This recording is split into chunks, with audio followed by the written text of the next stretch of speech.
मेरे प्रिय बच्चे, क्या तुम्हें ज्ञात है कि तुम अभी अपने जीवन में कौन सी दिशा की तरफ आगे बढ़ रहे हो?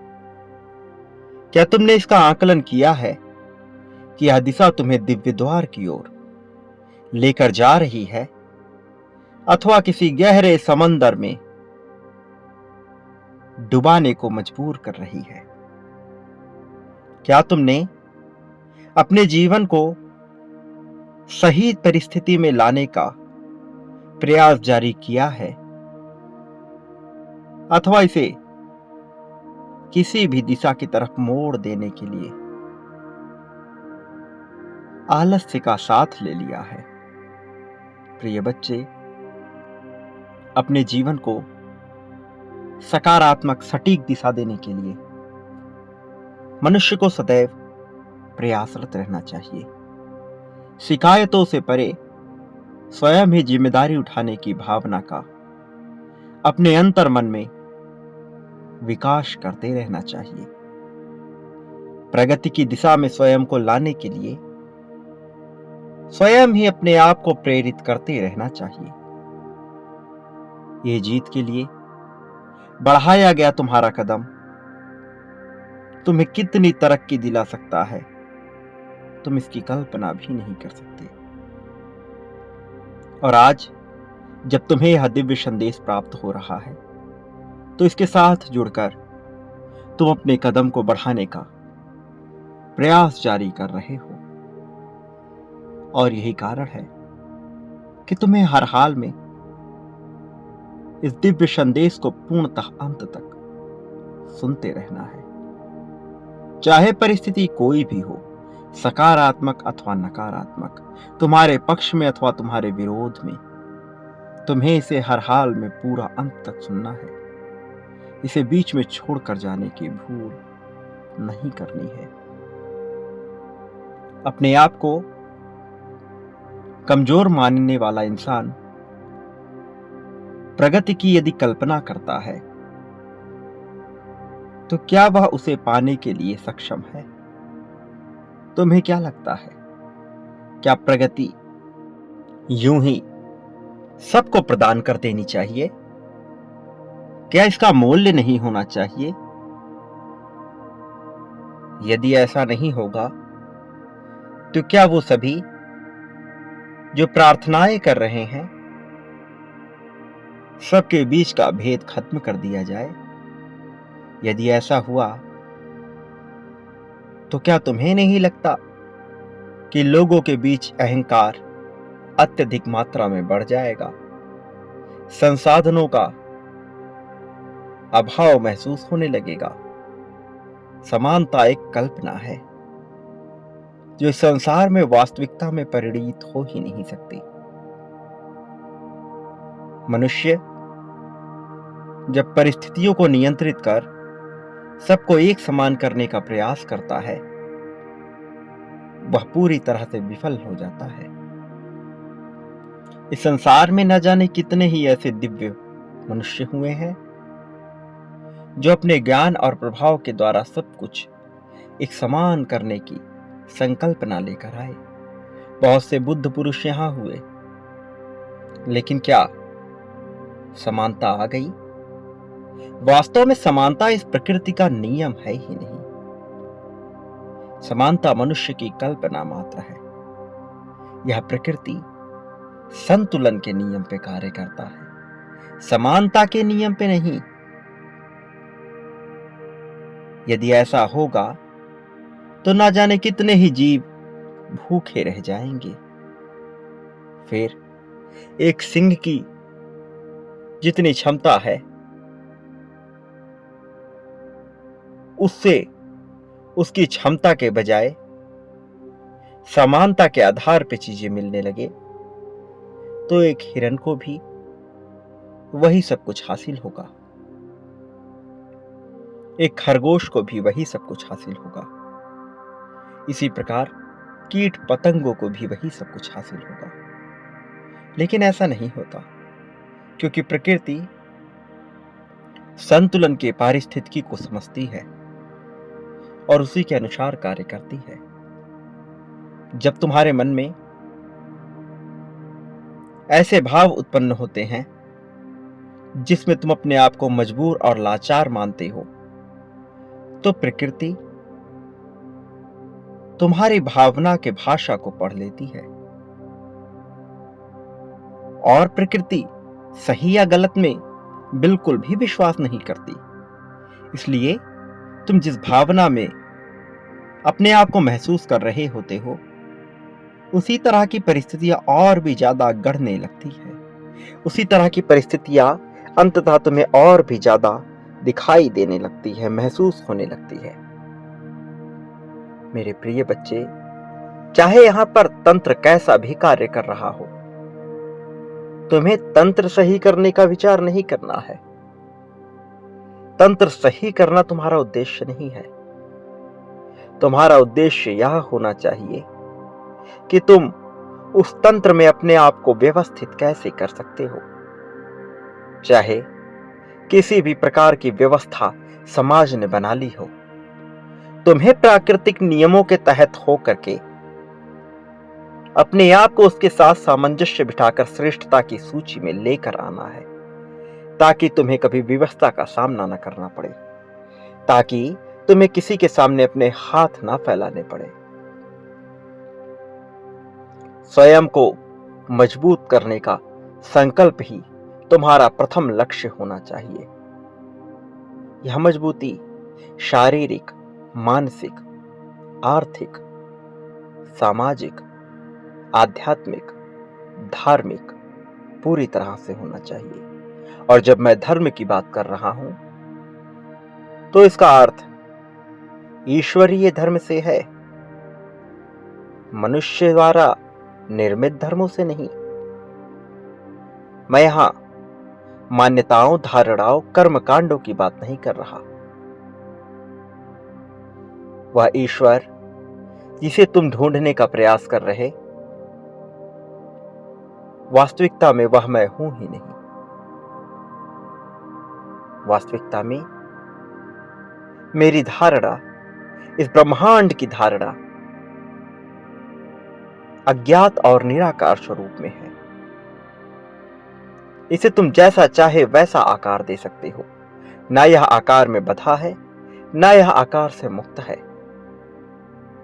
यह तुम्हारे विचारों से उत्पन्न होता है। प्रिय बच्चे, इस संसार में ऐसा कुछ भी मौजूद नहीं जो नियति द्वारा निर्मित ना हो। ऐसा कुछ भी नहीं जो जानने योग्य ना हो। लेकिन मनुष्य जानने से ज्यादा मानने पर विश्वास कर लेता है। वह धारणाओं के जाल में फंस जाता है और फिर सही गलत के पैमाने में स्वयं को तौलने लगता है। और यह तुलनाएं, इस प्रकार के पैमाने उसे पीछे ढकेलने का ही कार्य करते हैं। मैं चाहता हूं तुम अपने जीवन को समझो। तुम वह समझो जो सत्य है, वह नहीं जो तुम्हारा सत्य है।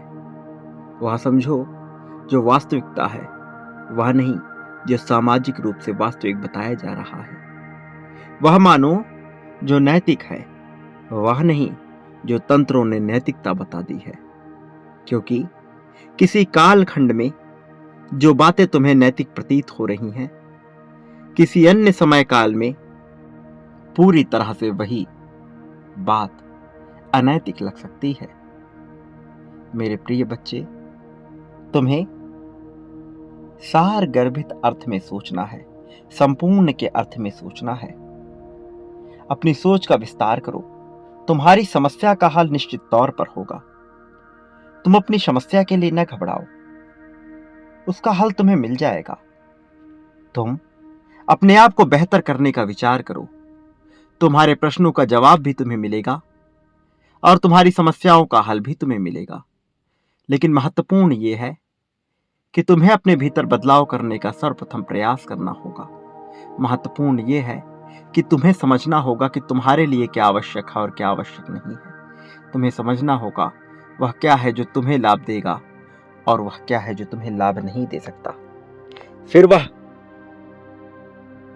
किसी के द्वारा बताया गया सत्य हो अथवा ना हो, किसी ने उसे सही माना हो अथवा ना माना हो, जो चीज तुम्हारे लिए लाभप्रद नहीं है, जो चीज तुम्हारे लिए हितकारी नहीं है, जो अंततः तुम्हें नुकसान ही दे रही है, वह तुम्हारे लिए धार्मिक भी नहीं हो सकती। सिंह का धर्म अलग है, मनुष्य का धर्म अलग है, तुम्हारा धर्म अलग है, किसी और जीव का धर्म अलग है, किसी और मनुष्य का धर्म अलग है, तुम्हारे साथी का धर्म अलग है, तुम्हारे रिश्तेदारों का धर्म अलग है। तुम्हें अपने धर्म का पालन करना है, तुम्हें वह समझना है जो तुम्हारे लिए आवश्यक है। मान्यताओं के जाल से स्वयं को मुक्त करो, स्वयं को कमजोर मानना बंद करो। इस संसार में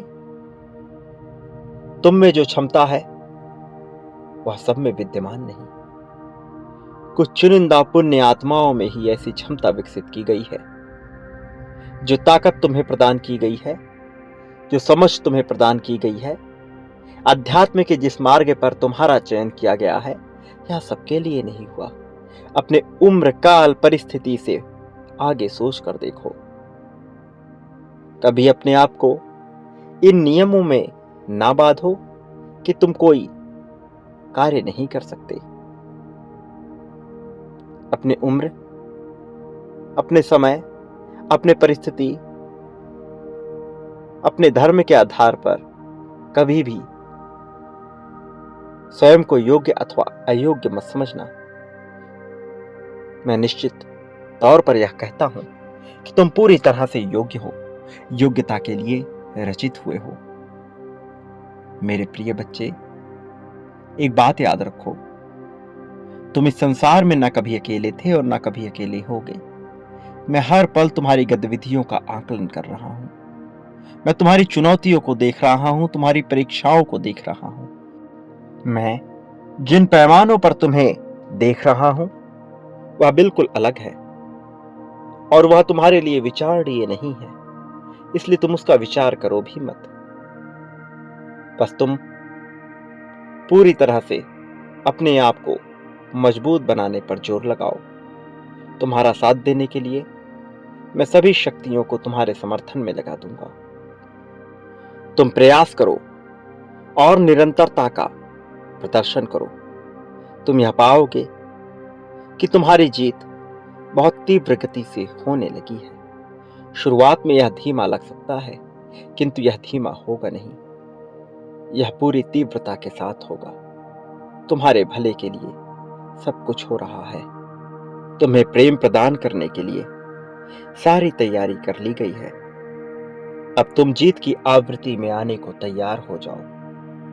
वास्तव में अब तुम्हारे लिए वह सब कुछ घटित होगा जो आवश्यक है तुम्हें विजय दिलाने के लिए। मेरे प्रिय, जब भी तुम तक संदेश पहुंचाया जाता है उसके पीछे एक कारण निहित होता है, वह संकेत होता है। शाब्दिक अर्थों से परे उसके संकेतों में उतरने का प्रयास करो। मैं विभिन्न माध्यमों से तुम तक पहुंचता हूं। मैं निराकार हूं, किंतु साकार रूप में तुम तक पहुंचने का प्रयास करता हूं। यही सच्चाई है, यही वास्तविकता है। तुम मुझे नामों में ढूंढने का प्रयास कर रहे, तुम मुझे आकारों में ढूंढने का प्रयास कर रहे, ऊर्जाओं में ढूंढने का प्रयास कर रहे, किंतु मैं इन सब से परे हूं। मेरे प्रिय बच्चे, तुम्हें आज जब इस आवाज के माध्यम से यह संदेश प्राप्त हो रहा है तो मैं तुम्हारे लिए इसी रूप में हूं। जब संख्या के माध्यम से तुम तक पहुंचता हूं तब मैं उस संख्या में हूं। हर उत्कृष्टता में मैं नजर आऊंगा। मेरे प्रिय बच्चे, यही जीवन है और तुम्हें इस जीवन के साथ आगे बढ़ना है। और जो मृत हो जाए, समाप्त हो जाए, वह कभी मैं नहीं हो सकता, वह कभी जीवन नहीं हो सकता। जीवन का मृत्यु से कोई संबंध नहीं। धीरे धीरे तुम्हें यह बातें समझ में आएंगी। धीरे धीरे तुम्हें इसका रहस्य समझ में आएगा। अभी यह तय हो चुका है कि तुम्हारी जीत होगी। इसलिए तुम अपने आप को कभी भी कमजोर ना पड़ने दो। मजबूती के साथ डटकर खड़े रहो। सामना करो सारी परिस्थितियों का।